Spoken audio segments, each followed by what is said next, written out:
రాష్ట్రంలో అత్యంత ఖరీదైన నియోజకవర్గంగా పేరొందిన దర్శి నియోజకవర్గంలో ఎన్నికలు అయిపోయిన తర్వాత కూడా బెట్టింగులు పెద్ద ఎత్తున నడుస్తున్నాయి. రాష్ట్రంలో ఎక్కడా లేని విధంగా మొత్తం మీద దర్శి నియోజకవర్గం మీదే పెద్ద ఎత్తున ఫోకస్ చేయడం జరిగింది. దాదాపుగా దర్శి నియోజకవర్గంలో బెట్టింగులు భారీ స్థాయిలో జరుగుతున్నాయి. నాకు తెలిసినంత వరకు కూడా దాదాపుగా ఒక 70 నుంచి 100 కోట్ల వరకు ఈ నియోజకవర్గం మీద బెట్టింగ్ నడుస్తుందంటే అతిశయోక్తి కాదు. దానికి ప్రధానమైన కారణం ఏంటంటే రాష్ట్రంలోనే అత్యధికంగా పోలినటువంటి ఈ నియోజకవర్గంలో ఏ పార్టీకి సంబంధించినటువంటి లెక్కలు ఆ పార్టీకి ఉన్నాయి. ముఖ్యంగా వైసీపీ వాళ్ళు కానీ తీసుకున్నట్లయితే బూచేపల్లి స్థానికంగా ఉన్నటువంటి వ్యక్తి దాదాపుగా 2 దశాబ్దాల పైగా రాజకీయాలు అందరికీ పరిచయమే. దర్శిలో ప్రతి ఒక్కరికి సుపరిచితులు కాబట్టి ఖచ్చితంగా. అలాగే ఈక్వేషన్స్ తీసుకున్నట్లయితే రెడ్ల సామాజిక వర్గం అట్లాగే ఎస్సీ సామాజిక వర్గంలో పెద్ద ఎత్తున బూచేపల్లి సుబ్రహ్మణ్యరెడ్డి గారికి ఓటు పోలైంది. జగన్ సంక్షేమ పథకాలు కూడా ఖచ్చితంగా కలిసి వస్తాయి.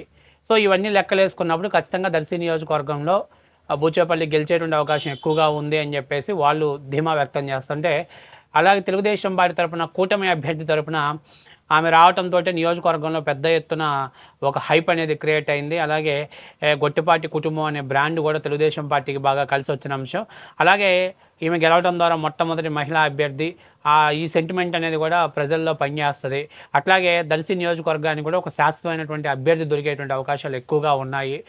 ప్రభుత్వ వ్యతిరేక ఓటు అలాగే ఉద్యోగస్తులు కూడా వీళ్ళకి అనుకూలంగా చేశారు.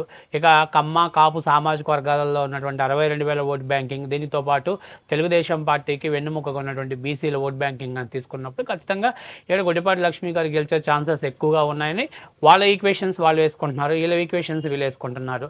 అయితే వైఎస్ఆర్ కాంగ్రెస్ పార్టీ వాళ్ళు ఇంకొక అడుగు ముందుకేసి 1,00,000కి 1.70 ఇవ్వడానికి మేము సిద్ధంగా ఉన్నామని సమీకరణాలు దృష్టిలో పెట్టుకున్నప్పుడు ఇరు పార్టీలు అభ్యర్థులు తమ గెలుపు పైన తమదైనటువంటి లెక్కలు వేసుకొని ఎవరికి వాళ్ళు గెలుస్తామని ధీమాగా ఉన్న సమయంలో ఈ బెట్టింగ్లు అనేవి జోరుగా నడుస్తున్నాయి.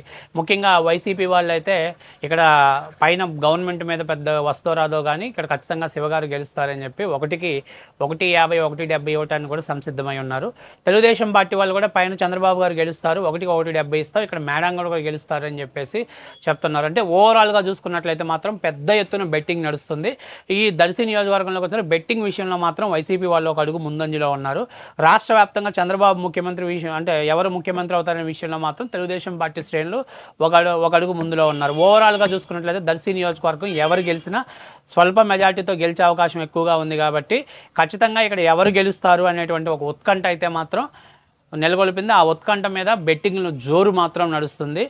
నాకు తెలిసి రాష్ట్రంలో బెట్టింగ్ అత్యధికంగా నడిచిన నియోజకవర్గం కూడా దర్శి నియోజకవర్గం అయ్యేటువంటి, అంటే కాస్ట్లీ బెట్టింగ్ నియోజకవర్గం కూడా దర్శి నియోజకవర్గాన్ని అనటంలో కూడా అతిశయోక్తి లేదు.